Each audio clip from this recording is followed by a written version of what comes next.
Hello বন্ধুরা, এই দেখো আলু দিয়ে চাউমিন এরকম ছোটোবেলায় কে কে খেয়েছো জানি। কম বেশি আমরা কিন্তু সবাই খেয়েছি এরকম চাউমিন। মায়ের হাতের আলু দিয়ে করা চাউমিন ছোটোবেলায় আমরা অনেকেই টিফিনে নিয়ে গেছি।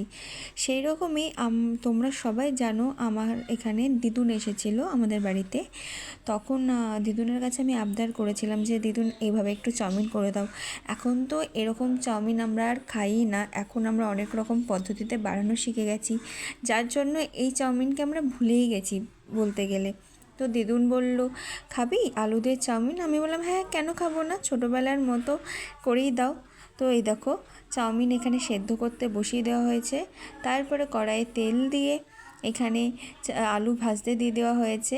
আলুগুলো জিরি জিরি করে কেটে ভাজছে, ভেজে এখানে নুন দিয়ে দিয়েছে যাতে একটু নরম হয় আলুগুলো ভাজার সময়। তারপর পেঁয়াজ কুচি দিয়ে দিয়েছে, তারপরে এখানে দিয়ে দিয়েছে লঙ্কা কুচি, লঙ্কা একটু অল্পই দিয়েছে, আমি ঝালটা একটু কম খাই বলে। দিয়েছে হলুদ এখানে, তারপর হলুদটার সঙ্গে পুরোটা মিশিয়ে নিয়ে ভেজে নিচ্ছে একটু, দিয়ে দিয়েছে সেদ্ধ করা চাউমিন। এই দেখো সিম্পল একদম, কোনো সস নেই, কিচ্ছু নেই, ডিম নেই, একদম ছোটোবেলার মতো চাউমিন। সত্যি ছোটোবেলার দিনগুলো ভালো ছিল।